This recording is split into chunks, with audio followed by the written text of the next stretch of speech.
आप सबका आपके ही YouTube चैनल सेल्फ हेल्प में स्वागत है। आज हम पढ़ेंगे समांतर श्रेणी के बारे में कि n पद का योगफल ज्ञात करें। इससे पहले साथियों हमने पढ़ा था कि एक श्रेणी दी होती है वो समांतर कैसे है, उसके मानक रूप के बारे में पढ़ा था, समांतर श्रेणी के प्रथम पद के बारे में पढ़ा था, समांतर श्रेणी के n पद के बारे में पढ़ा था। n पद यानी कि अंतिम पद, व्यापक रूप जिसे हम कहते हैं, समांतर श्रेणी के व्यापक रूप के बारे में हमने पढ़ा था। आज हमने समांतर श्रेणी के n पदों का योगफल भी पढ़ा था, लेकिन उसमें कुछ कम सवाल हुए थे, बाकी कुछ सवाल रह गए हैं, उनके बारे में हम आज चर्चा करते हैं। अब अपना देखिए, यहाँ पे क्वेश्चन नंबर अपना है 5 है कि एक समांतर श्रेणी के 51 पदों का योग ज्ञात कीजिए जिसमें द्वितीय तथा तृतीय पद क्रमशः 14 तथा 18 है। अब देखिए साथियों, जैसे हम सवाल पढ़ते हैं हमारे दिमाग में ये आ जाना चाहिए कि इसमें सूत्र क्या लग रहा है, सूत्र देखना है। सूत्र में हमारे को क्या क्या चाहिए उसकी पहले आवश्यकता है, वो हमें ज्ञात करनी चाहिए, या इसने क्या क्या दे रखा वो हम पहले लिख लेते हैं। देखिए इसने दिया है कि द्वितीय और तृतीय पद, बड़ा वाला पद पहले लिखते हैं, ठीक रहता है। उससे मैं यहाँ पे लिखता हूँ बड़ा वाला पद। देखिए तृतीय पद यानी तीसरा, मैं यहाँ a3 = मानक रूप में लिखते हैं a + 2d = इसने तृतीय पद 18 लिखा है, तो मैं यहाँ 18 लिख रहा हूँ, ठीक है साथियों। a2 = a + d = 14, ये अपने को दिया हुआ है। अब देखिए साथियों, ये आपकी युगपत समीकरण होगी दो चर वाली। अब इसमें और इसमें दोनों के गुणांक समान है, विभाग हम इसका चिन्ह परिवर्तित करके एक चर को विलोपित या गायब कर देते हैं। मैं यहाँ इसका चिन्ह बदलता हूं। चिन्ह बदलने का मतलब पूरी समीकरण को आपको माइनस से गुणा करना है। माइनस से जैसे गुणा करेंगे ये प्लस और माइनस गुणा माइनस हो जाएगा, यहाँ पे माइनस हो जाएगा, यहाँ पे माइनस हो जाएगा। अब हम इनको गुणांकों को घटाते हैं। इसके गुणा में जैसे 1 है, इसके गुणा में भी 1 है, इस 1 में से 1 घटा रहे हैं, अपने पास कट गया और 0 रह गया। अब इसका गुणांक 2 और यहाँ इसका गुणांक -1, 2 में से 1 घटाएंगे अपने पास d रहेगा, 1d, जिसको हम d से लिखते हैं। और यहाँ 18 में से 14 घटाएंगे तो अपने पास 4 रहेगा, ठीक है साथियों। अपने पास d यानी सार्वंतर जो है आपका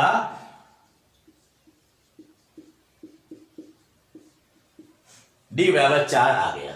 अब हमें श्रेणी के लिए प्रथम पद की आवश्यकता भी है, तो मैं यहां पर प्रथम पद ज्ञात करने के लिए इस d का मान आपका a2 जो लिया ना, a2 अपने दूसरा a2 = a + d = 14 दिया हुआ, अपने को पहले से दे रखा है, ठीक है। यहां मैं a रखता हूं, d का मान यहां से 4 रखता हूं और बराबर 14 लिखता हूं।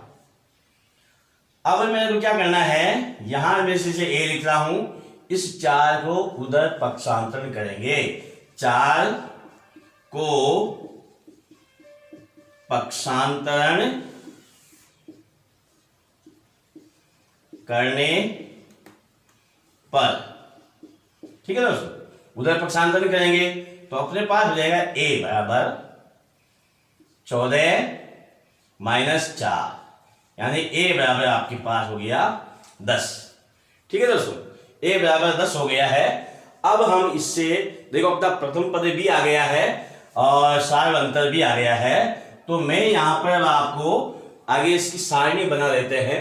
जैसे आपका a1 बराबर तो a, a2 बराबर a + d, a3 बराबर a + 2d, ठीक है दोस्तों। तो आपका जैसे प्रथम पद आपका जैसे a का मान आपका यहाँ 10 आया, 10 हो गया। a + d यानी 10 + 4 बराबर 14, ये भी दे रखा है अपने को। और तीसरा पद भी अपने को निकाल भी सकते हैं और दे भी रखा है, यहाँ से a 10 + 2 × 4 10 + 2 और 4 गुणा करेंगे तो 8 बराबर 18। ये पद तो दे रखे हैं वैसे ही, और ये अपने ज्ञात किया। तो अब अपने पास समांतर श्रेणी के पद जो हो गए वो 10, 14 और 18 हो गए। ठीक है साथियों, और इसके बाद के 51 पद का योग ज्ञात करना है। ये आपके पास श्रेणी आ गई। इस श्रेणी का योग ज्ञात करने के लिए हम क्या करते हैं, हमारे पास सूत्र Sn बराबर जो है आपका n/2 कोष्टक में 2a plus n-1 into D और बड़ा कोष्टक बंद। इसको छोटा कोष्टक कहते हैं, इसको बड़ा कोष्टक कहते हैं। अब इसमें Sn, अब देखो Sn का मतलब यहां पर 51 पद है, तो यहां S51 is equal to 51/2, n का मान 51 है, इंटू 2 इंटू ए आपका 10 लिख दिया। ठीक है दोस्तों, यहां आपके पास 51 माइनस 1 इंटू डी का मान आपका यहाँ पे 4 आया हुआ है, हम यहाँ पे 4 लिख देंगे और कोष्टक बंद कर देंगे। ठीक है ना।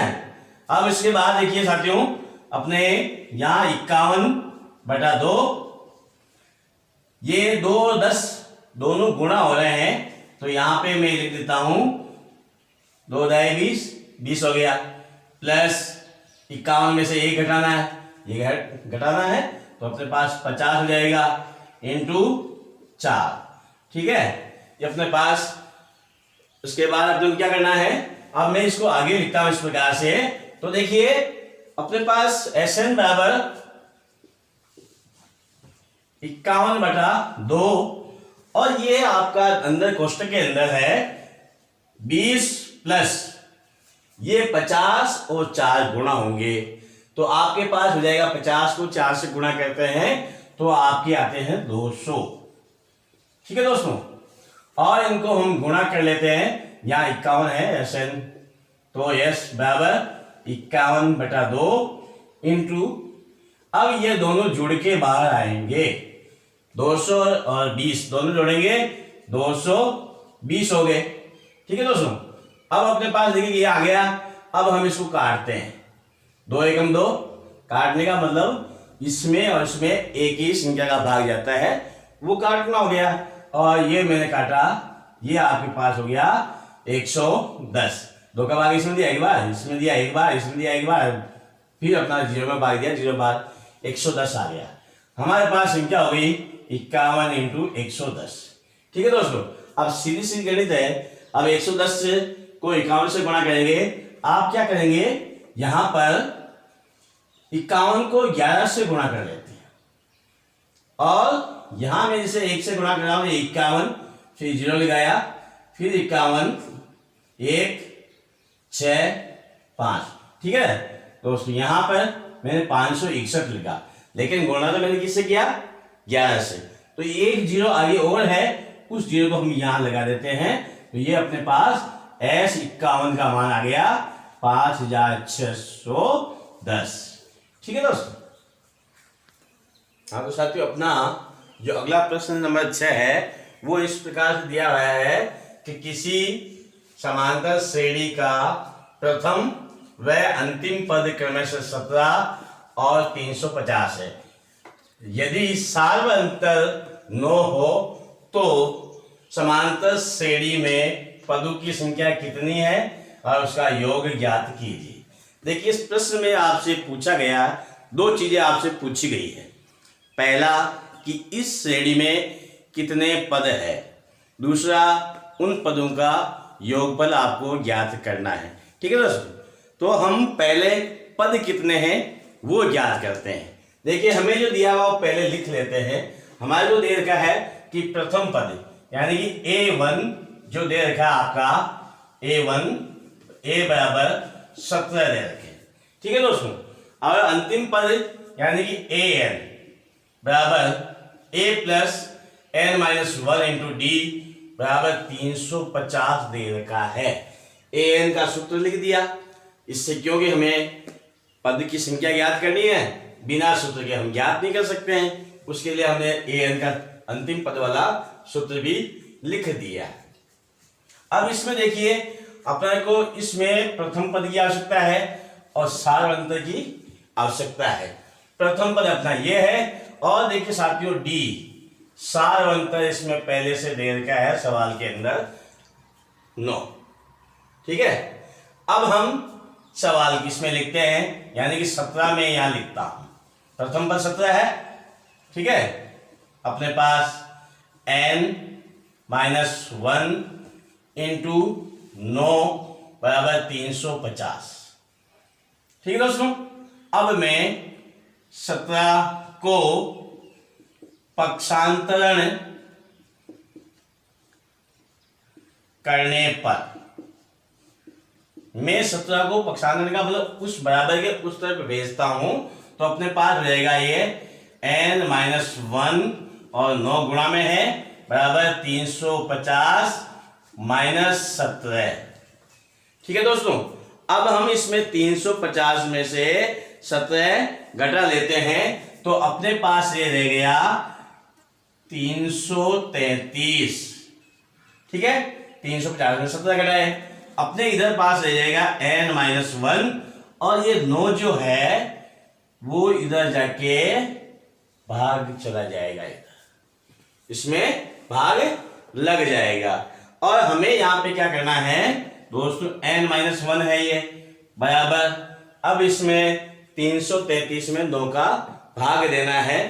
भाग जब आप देंगे तो इसमें भाग 37 बार रहता है। देखो 9 3 27, 6 बच गए, फिर 3 है, फिर 9 का भाग दिया 7 बार, ये आपका 37 बार चला गया।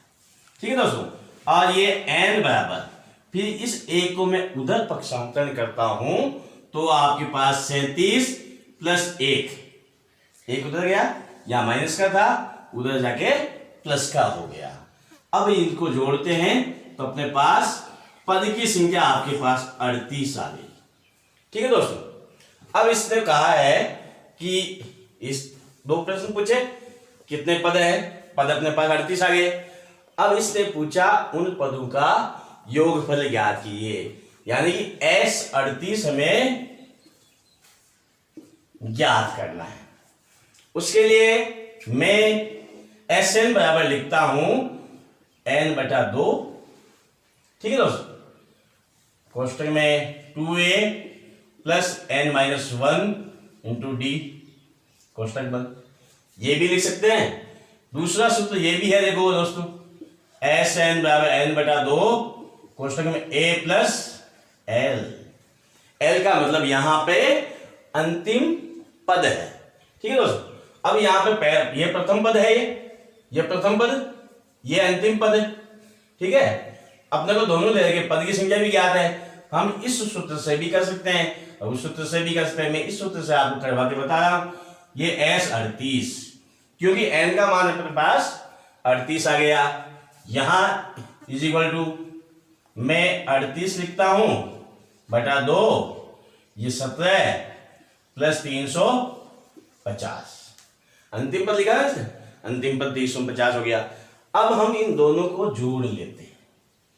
ठीक है दोस्तों, इन दोनों को जोड़ेंगे 17 और 350 को, और ये बाहर है ये कट जाएगा दोस्तों, 2 एकम 2 और इसमें 38 में भाग देंगे ये 19 आ जाएंगे। अपने पास बाहर आ गया 19 इंटू, अब इनको जोड़ते हैं तो अपने जोड़ने के बाद देखिए आप जोड़िए कितना आता है आप बताओ बच्चे, तो जोड़ने पे हमारे पास ये आएगा, देखिए 7 और 0, 7 5 1 6 और 3 367। ठीक है सर, अब हम इन दोनों को गुणा करते हैं। गुणा करने पे अपने पास जो आंसर आता है वो आपका 6973। आप चाहें इधर गुणा करके भी देख सकते हैं, इस प्रकार से 2 कड़ी के गुणा है, आप उसको गुणा कर लीजिए तो आपका आंसर आ जाएगा। ठीक है दोस्तों, हाँ तो दोस्तों अपना अगला जो 7वां प्रश्न है वो इस प्रकार से है कि 1 से 1000 के बीच 3 से भाज्य सभी विषम संख्याओं का योगफल ज्ञात कीजिए। ठीक है ना दोस्तों, अब इसने कहा संख्या अपने को देगी 1 से 1000 के बीच।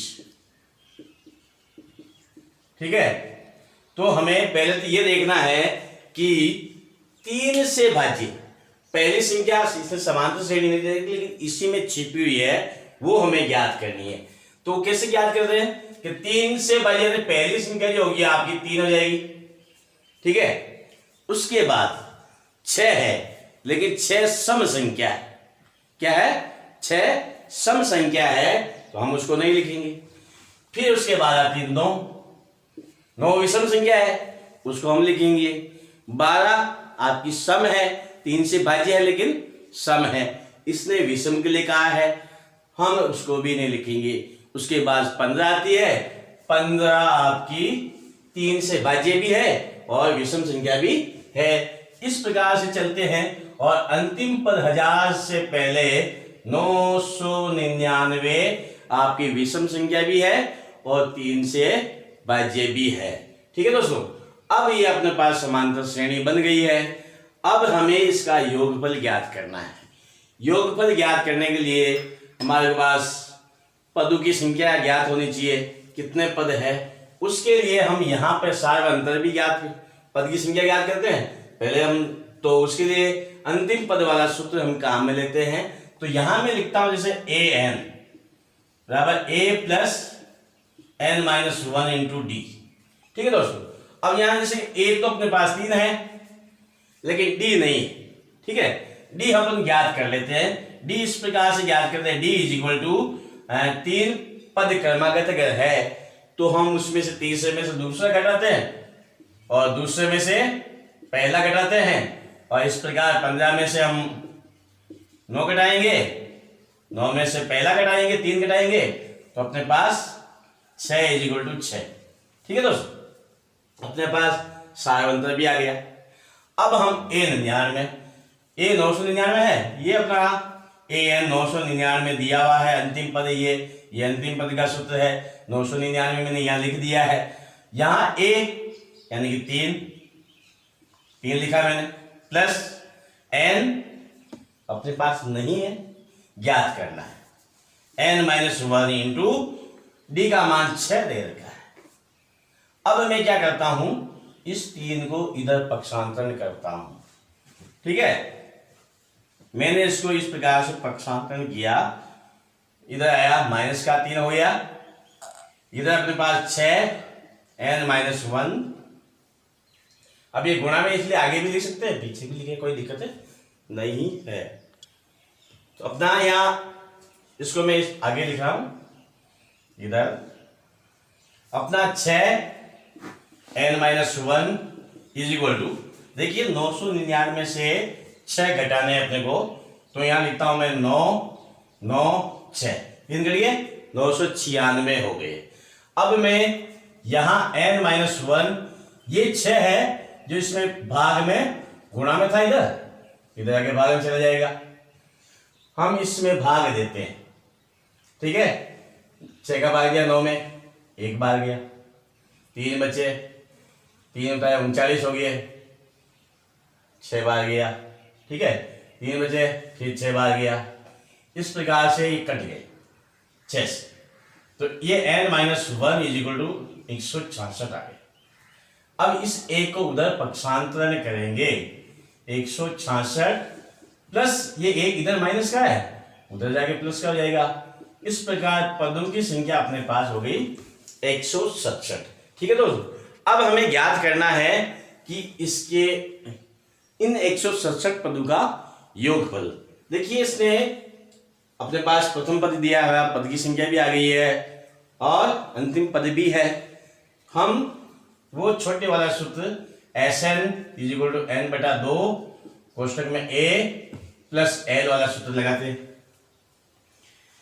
Sn का मतलब एस 167 बटा 2, a आपका यहाँ पे 3 है, ये 3 प्लस ये आपका 900, अंतिम पद है 999। ठीक है ना, ये 999 आपका पद हो गया। अब मैं यहां लिखता हूं S167 इज इक्वल टू 167/2। ठीक है, यहां अपने पास हो गया, इन दोनों को जोड़ेंगे अपने 999 और 3 जुड़ जाएंगे तो एक हो जाएगी अपने पास 1002। ठीक है ना। अब इसको हम काटते हैं तो अपने पास काटेंगे तो 2 एकम 2, ये आपका 501, इसमें 2 का भाग देता है 501 बार, 1002 है उसका आधा करना है, सीधी सीधी काटने का मतलब 2 का भाग का मतलब आधा करना है, आधा हो गया। अपने पास 167 इज इक्वल टू 501। ठीक है दोस्तों, अब हम इसको गुणा कर लेते हैं, इसको गुणा करेंगे तो अपने पास 8,83,667, ये हम गुणा करके आप आसानी से देख सकते हैं, कहीं पे भी गुणा कर लीजिए, देख लीजिए आंसर ये आ रहा है 8,83,667।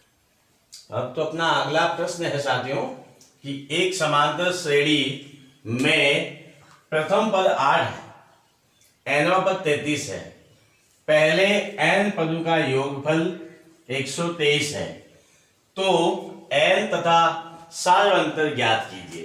देखिए साथियों, जो हमें पहले दे रखा है उसको हम लिख लेते हैं। प्रथम पद a बराबर 8 दिया है, nवां पद an बराबर 33 दिया हुआ है, और Sn प्रथम n पदों का योगफल भी अपने को 123 दे रखा है। इसमें हमें 2 चीजें ज्ञात करनी है, एक तो आपका पद की संख्या, दूसरा सार्वंतर। ठीक है, अपने पास देखिए पद की संख्या याद करने के लिए मैं यहां लिखता हूं Sn बराबर, Sn अपने को दे देगा है, हमें सूत्र एक दूसरा वाला सूत्र जो हम इसमें 2 सूत्र पढ़ रहे हैं, इसमें ये वाला छोटा वाला सूत्र लिखते हैं L। ठीक है, Sn का मान 123, ये 123, n अपने को ज्ञात नहीं है तो जैसा है वैसा लिखेंगे। प्रथम पद आपका 8 दिया हुआ, ठीक है दोस्तों, और अंतिम पद n पद नवा पद जो आपका 33 है। ठीक है, अब क्या करना अपने को, ये 123 n/2 इंटू इन दोनों को जोड़ना है, 33 में 8 जोड़ेंगे तो अपने पास 41 हो जाएगी। ठीक है दोस्तों, ये अपने पास 41 n, ये 2 है जो उधर जाके गुणा हो जाएगा, इससे गुणा हो जाएगा, यहां गुणा कर लिया अपन ने, तो अपने पास ये गुणा करेंगे, यहां 41 n बराबर 123 है तो 246 आ गया।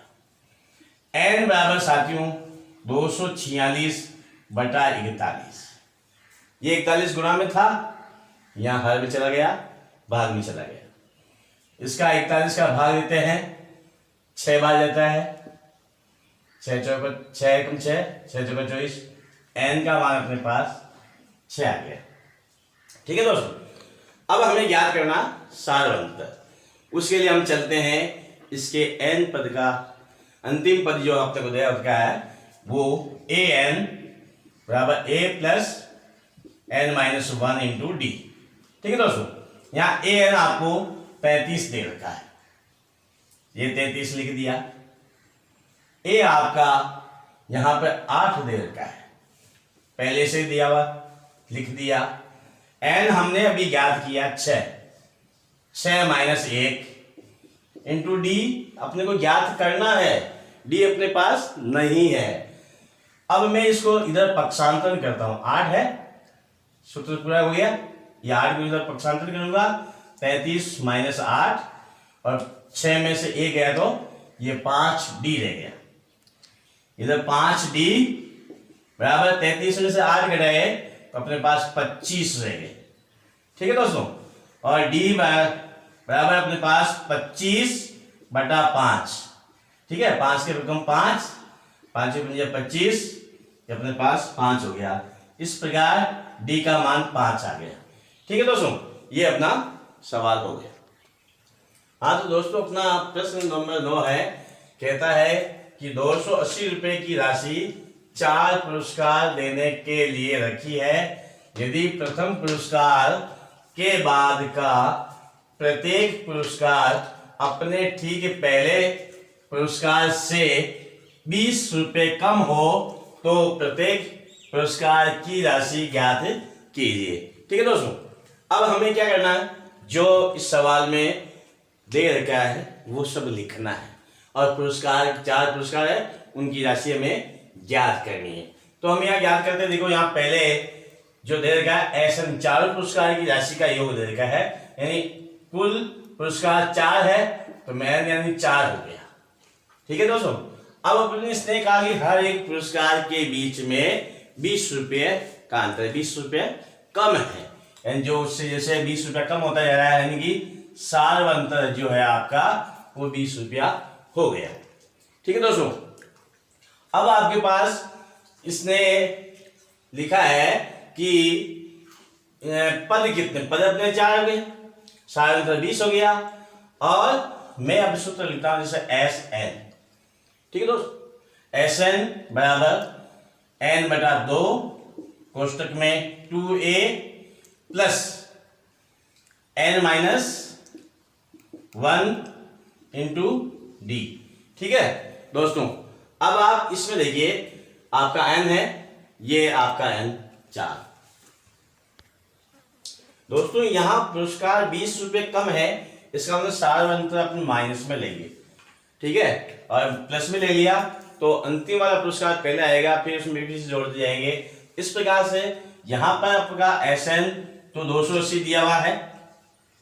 ठीक है दोस्तों, यहाँ एन 4 बटा 2 कोष्टक में 2 इंटू ए अपने पास नहीं है, पहला पुरस्कार कितना वो अपने को ज्ञात नहीं है, वो हम करेंगे प्लस, यानी ये आपका 4 माइनस 1 इंटू माइनस 20।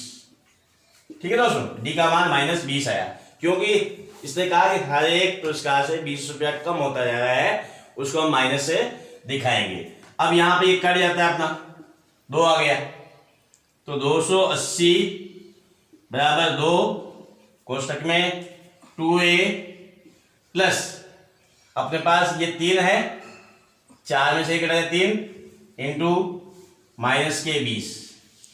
ठीक है दोस्तों, ये कोष्टक बंद। अब हम इसको अपना यहाँ पे मैं यहाँ 2a यहां से लिख रहा हूं, ये दोनों गुणा हो जाएंगे, प्लस और माइनस गुणा के माइनस रहेगा, 20 और 3 गुणा होंगे तो माइनस के 60।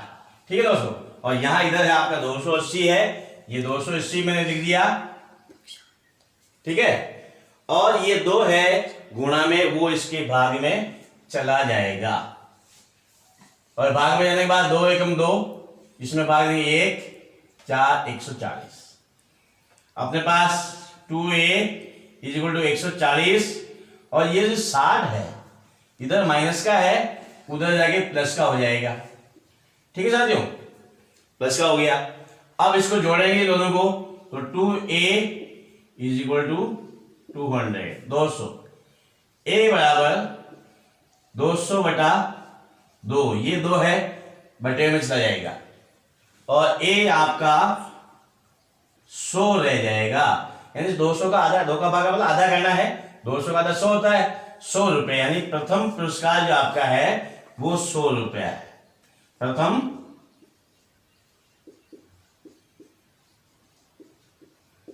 पुरस्कार वो 100 रुपये आ गया। ठीक है, अब इसने आगे कहा है कि हर एक पुरस्कार उससे 20 रुपया कम है, तो हम यहां पे द्वितीय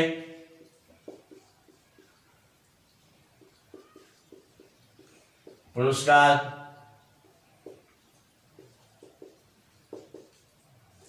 यानी कि इसको हम a plus a minus D है, इसलिए माइनस लग जाएगा, हम इसको 100 माइनस 20 यानी कि 80 हो गया। तृतीय बराबर हो जाएगा अपने पास 80 माइनस 20, 60 हो गया। और चतुर्थ आपका हो जाएगा 60 माइनस 20 बराबर 40। ठीक है दोस्तों, अब अपने पास देखो क्या है कि क्या हमने पुरस्कार निकाला वो सही है या गलत है, इस चीज को हमें चेक करना है। हम क्या करते हैं, सारी राशि को जोड़ते हैं। तो देखिए अपना ये पहला पुरस्कार 100 है, फिर आपका 80 आया, फिर 60 आया, फिर 40 आया। इनको जोड़े देखिए, 100 180 और 240 280, यहाँ पे 280 आया। इसका मतलब आपने जो निकाला है वो बिल्कुल सही है।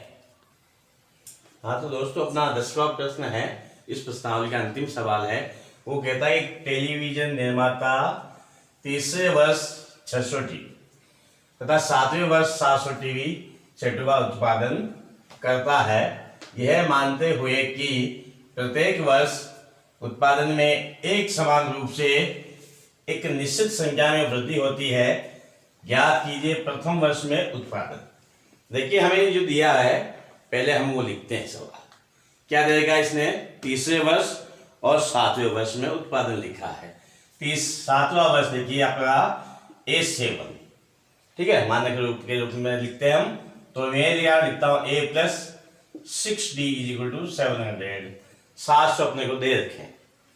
और तीसरा पद तीसरे साल का दे देगा इसने, तो हम इसको इस प्रकार से लिखते हैं A + 2D। ठीक है दोस्तों, और इसमें उत्पादन लिखा है इसने 600, और इसने उत्पादन जो है वो एक निश्चित संख्या है, यानी कि इसका जो सारांश आएगा अपना वो एक निश्चित संख्या आएगी इसे। अब हमें हमारे पास दो चर वाली रैखिक समीकरण बन गई है। अब हम इसको हल करते हैं, इनका इसका गुणांक समान है, इसलिए हम चिन्ह बदल देते हैं और सबका चिन्ह बदल जाएगा। ठीक है दोस्तों, एक से एक कट गया, इसका गुणांक एक एक है, एक में से एक कट गया, और यहाँ 6 है, 6 में से 2 कट जाएंगे, तो अपने पास 4D रह जाएगा। ठीक है, और इधर 700 में से हम 600 घटाएंगे, अपने पास ये 100 रह गया। ठीक है, और D बराबर अपने पास 100/4 = अपने पास हो गया ये 25। सार अंतर आपका 25 आ गया। अब हमें याद करना है कि प्रथम वर्ष में उत्पादन हम इसी किसी एक समीकरण में रखते हैं इस D का मान। जिससे मैं A3 में रखता हूं, A3 में लिखेंगे तो A + 2 × D का मान कितना है अपने पास 25 दिया हुआ है, मैं यहाँ 25 लिखता हूं बराबर 600। ठीक है, अब मैं क्या करता हूं, इसको A प्लस इन दोनों का गुणा हो जाएगा, 25 × 2 यानी 50 हो गया। ठीक है दोस्तों, फिर 600 बराबर दे रखा है, बराबर लिख दिया। अब मैं यहाँ A बराबर 600 में से ये 50 उधर पक्षांतर कर देंगे, तो हमारे पास A का मान जो है वो आपके पास 550 आ जाएगा। यानी कि आपका जो पहला प्रश्न दिया है कि प्रथम वर्ष में उत्पादन आपका 550 आ गया। ठीक है दोस्तों, अब इसका दूसरा प्रश्न जो है वो इस प्रकार से कहता है कि 10वें वर्ष में उत्पादन ज्ञात कीजिए। ठीक है, तो यहाँ 10वां यानी A10, अंतिम वर्ष में कितना उत्पादन वो ज्ञात करना में, यहाँ सारा अंतर भी ज्ञात हो गया, प्रथम पद भी ज्ञात हो गया। मैं यहाँ A10 = A + 10 - 1 × D आपका 25 है, और A आपका यहाँ पे आप लिख सकते हैं 550। ठीक है दोस्तों, 550 लिख दिया। तो यहाँ 550 प्लस 10 में से 1 गया तो 9 × 25। ठीक है, और ये अपने पास 550 प्लस 25 का पारा हम 9 बार बोलेंगे, तो अपने पास हो जाएगा ये कितने आते हैं दोस्तों, 225 आएंगे। ये 225 हमने यहाँ लिख दिया, और इन दोनों को जोड़ते हैं 550 और 225 को, हमारे पास 775 टीवी सेट का उत्पादन 10वें वर्ष में करेगा। ठीक है दोस्तों, ये आपका दूसरे वर्ष में उत्पादन कितना हुआ वो आ गया। अब इसके बाद इसने कहा है कि आपका 7 वर्ष में कुल उत्पादन, यानी कि 7 वर्ष में कुल कितनी टीवी का उत्पादन हुआ है, वो हम यहाँ से ज्ञात करते हैं। एस एन बराबर एन बटा 2 कोष्टक 2a plus n minus 1 into डी। ठीक है दोस्तों, अपने पास देखिए एस 7 के लिए कहा ना हमारे को, तो हम यहाँ 7 लिखेंगे इनका मान, और यहाँ 7 बटा 2 कोष्टक में 2 इंटू ए का मतलब 550। ठीक है दोस्तों, प्लस एन का मतलब 7 वर्ष के लिए कहा है ना, यहाँ 7 माइनस 1 इंटू डी का मान 25। यहां मैं 25 लिखता हूं, कोष्टक बंद कर देता हूं। यहां S7 7 वर्ष में कुल उत्पादन n बटा 2 n 7 बटा 2। ठीक है, और अंदर कोष्टक के अंदर आपका हो जाएगा ये 2, देखिए 7 बटा 2 वहां से चला गया, लिख दिया। फिर अंदर देखो आपका 550 इंटू 2, यानी आपका कोष्टक में हो जाएगा ये 1100 और 7 में से 1 घटाएंगे तो अपने पास रहेंगे प्लस लगा के 6 इंटू आगे 25 लिखा हुआ है, तो हम 25 लिख देंगे।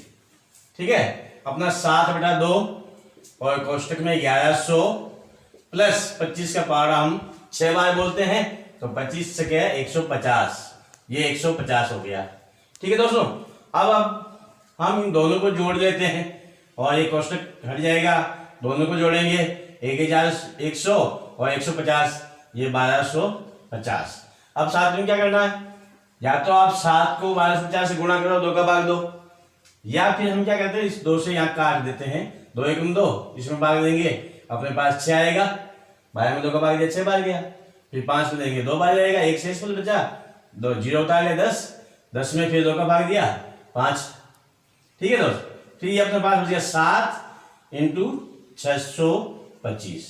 ठीक है, अब हम इसको गुणा करते हैं, तो 7 का पावर 5, 7 बन गया 35, 3 बच गए, 7 दूनी 14, 3 17, 1 बच गया, 7 संग 42, 1 43, यानी कि S7 यानी 7वें वर्ष में कुल 4375 टीवी सेट का तक कुल उत्पादन 4375 टीवियों का उत्पादन हुआ। धन्यवाद साथियों।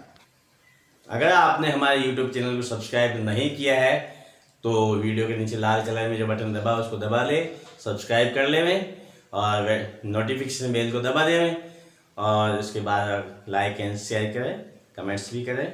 धन्यवाद।